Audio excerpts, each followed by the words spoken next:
Hello विद्यार्थी मित्रांनो, तर मी स्वागत करतो तुमच्या आपल्या सगळ्यांच्या यूट्यूब चॅनल भारत एज्युकेशनमध्ये। तर विद्यार्थी मित्रांनो, आज होता तुमचा इतिहासाचा पेपर।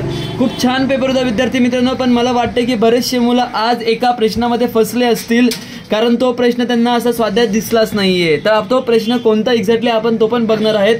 तर विद्यार्थी मित्रांनो, व्हिडिओ पुढे घेण्याच्या अगोदर तर तुम्हाला भूगोलाचे महत्त्वाचे प्रश्न पाहिजे असेल तर नक्की मेसेज करा। भूगोलाची क्वेश्चन बँक तुमच्यापर्यंत पोहोचून जाईल आणि सगळा पेपर त्याच्यामधूनच पडणार आहे विद्यार्थी मित्रांनो, एवढं 100% सांगतो। तर चला विद्यार्थी मित्रांनो, आजच्या पेपरचा आपण उत्तरपत्रिका बघायला सुरुवात करूया। इथे बघा विद्यार्थी मित्रांनो, तुम्हाला इथे विधाने पूर्ण करायचे होते, तुम्हाला इथे उत्तर लिहायचं आहे ऊर। इथे उत्तर येणारे विद्यार्थी मित्रांनो यशवंतराव चव्हाण। तिसरा MCQ तुमचा विद्यार्थी मित्रांनो आन्सर यायला पाहिजे ब, म्हणजे इथे फ्रेडरिक।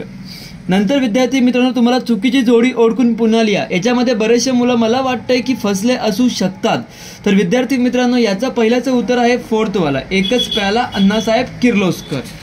पुढे गेल्यावरती विद्यार्थी मित्रांनो, इथे बघा तुमचं उत्तर रेने देकार्त असं यायला पाहिजे विद्यार्थी मित्रांनो। पुढे गेल्यावरती विद्यार्थी मित्रांनो, तिसरा चुकीची जोडीमध्ये पहिली जोडी ही चुकीची आहे, प्रभाकर आचार्य के अत्रे असं तुमचं उत्तर यायला पाहिजे। पुढे गेल्यावरती विद्यार्थी मित्रांनो, मला आशा आहे की बऱ्याचशा मुलांनी हे उत्तर लिहिलं असणार, पण बरेचसे मुलं याच्यामध्ये फसले सुद्धा असू शकतात। तो म्हणजे भारतातील ग्रंथालये शहरे कुठे कोणती आहेत त्यांचं नाव तुम्हाला लिहायची होती।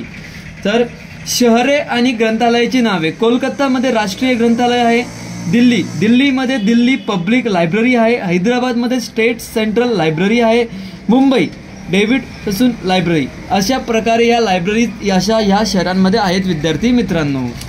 तर पुढे जाऊया विद्यार्थी मित्रांनो, याच्यामध्ये पण बरेचसे मुलं फसलेले आहेत। भारत एक खोज मालिकेतून मांडलेल्या घटना, तर कोणत्या कोणत्या घटना याच्यात मांडल्या गेलेल्या आहेत? तर याच्यात बऱ्याचशा घटना आहेत विद्यार्थी मित्रांनो, त्याच्यातल्या 4 घटना मी इथे लिहिलेल्या आहेत। मुघल कालखंड व मुघल बादशाहांचे योगदान, मौर्य कालखंड, हडप्पा संस्कृती, वैदिक काल, शिवाजी महाराजांचे कार्य, तुम्ही असं लिहू शकता, किंवा रामायण महाभारताच्या गोष्टी, हे सुद्धा एक खोज याच्यातल्याच घटना आहेत। महाराष्ट्रातील थंड हवेचे ठिकाणे, खूप सोपा प्रश्न, इथे बरेचशे मुलांनी याचं उत्तर लिहिलेलं असणार आहे। माथेरान, लोणावळा, महाबळेश्वर, पाचगणी असे अजून तुम्ही वेगळे पण लिहू शकतात विद्यार्थी मित्रांनो। अशा प्रकारे इतिहासाचे सगळे ऑब्जेक्टिव्ह आपण कव्हर केलेले आहेत विद्यार्थी मित्रांनो। आशा करतो की सगळे मोठ्या प्रश्नांचे उत्तर तुम्ही छान लिहिलेले असतील। पुढे गेल्यावरती आपला आहे आता राज्यशास्त्र पॉलिटिकल सायन्स। इथे 50%, इथे हरित क्रांती असं याचं उत्तर यायला पाहिजे विद्यार्थी मित्रांनो। त्याच्यानंतर विद्यार्थी मित्रांनो, तुम्ही इथे बघू शकतात की निवडणूक आयोग भूमिका, मतदार भूमिका यांचे उत्तर काय यायला पाहिजे? तर उमेदवारांचे अर्ज तपासणे, निवडणुकीचे वेळापत्रक जाहीर करणे, अशा प्रकारे इथे बघा तुम्ही याचं उत्तर बघू शकतात। अशा प्रकारे याचं उत्तर यायला पाहिजे विद्यार्थी मित्रांनो। याचं उत्तर मी तुम्हाला देत नाहीये, याचं उत्तर तुम्ही मला कमेंटमध्ये पाठवायचं आहे, बघू तुम्ही किती याचं उत्तर पाठवतायत।